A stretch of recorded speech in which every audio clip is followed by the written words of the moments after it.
E a gente segue falando de eleições. Nos últimos anos, o mundo se popularizou a ponto de amigos e familiares se desentenderem com frequência quando o assunto é política.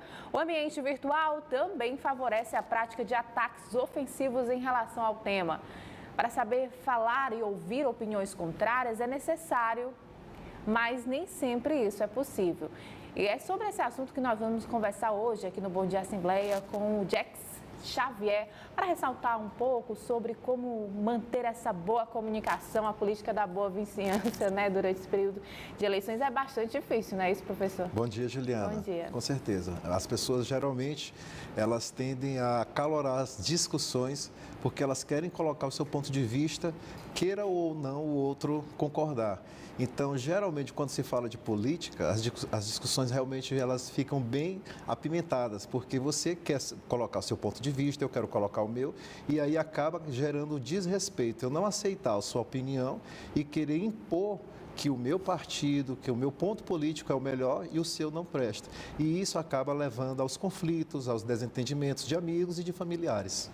Olha, o professor Jess, ele é especialista em comunicação e oratória e a gente sabe que nesse momento político a conversa ela é necessária, realmente para trocar ideias, né, para colocar pontos de vistas, mas como o senhor bem falou, às vezes impor o ponto de vista é algo que causa uma discussão desnecessária. Isso, principalmente hoje em dia, nos últimos anos, a gente tem acompanhado isso principalmente em grupos de mensagens, como o WhatsApp, em redes sociais, e muitas vezes as pessoas, elas esquecem que elas também são profissionais e quando elas põem os seus pontos de vista, elas acabam também mexendo com a sua imagem profissional. E dentro também de grupos de família, algumas pessoas, elas não têm a questão do autoconhecimento para ter a paciência, a tolerância de aceitar o ponto de vista do outro. E aí o que é que acontece? Se eu coloco na minha rede social, eu escrevo uns textos ou imagens que acabam fazendo com que eu fique sendo uma pessoa muito chata, né? Pode-se dizer assim, e eu acabo deixando de seguir. Ou muitas vezes algumas pessoas bloqueiam. Segundo o Datafolha, mais de 50% das pessoas, cerca de 51% a 52%, deixaram grupos de mensagens e também de postar qualquer coisa sobre política, exatamente para deixar esses desentendimentos de lado. Ou deixaram de seguir um amigo, ou deixaram de seguir um familiar, para evitar os desentendimentos. Então, vale a pena discutir política? Desde que você tenha mais tolerância e respeito pelo outro, sim, porque o debate é sempre muito valoroso. O problema é que existem pessoas que não estão nem aí para o que você pensa e elas querem sempre impor, como eu falei há pouco. E aí o que acontece? Elas começam a colocar discussões que levam a brigas familiares, a rompimentos, porque elas não conseguem aceitar o que você entende, qual o teu respeito, a tua ideologia.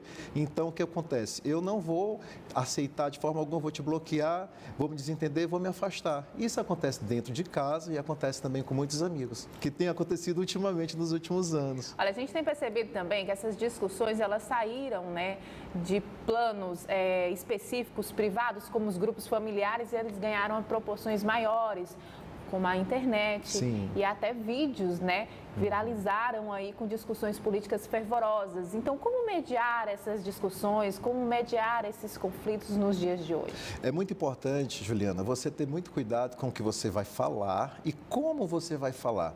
Se você sabe dialogar, se você tem um respeito pelo que o outro fala, é muito mais interessante, porque existe também, gente, a questão da diferença do embate e do debate. Ou seja, quando eu falo de embate, eu sou uma pessoa que sou muito arisca.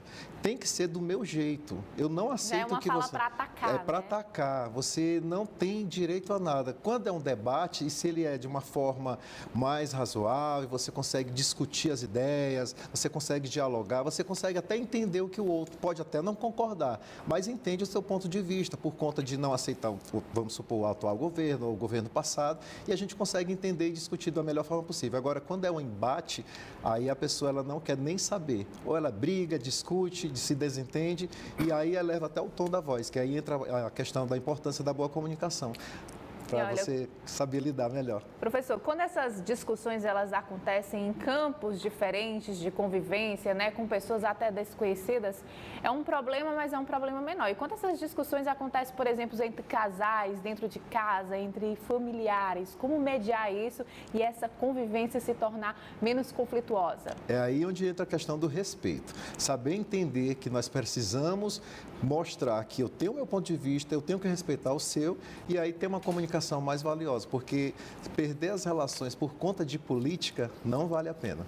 Tá ok? Então, tá aí, dado o recado, até domingo, nada de discussão, não é isso? A gente vai evitar, para ser melhor e ter mais harmonia nesses últimos dias. Tá ok? Então, professor, muito obrigada pela sua participação. Bom dia. Eu que agradeço. Bom dia.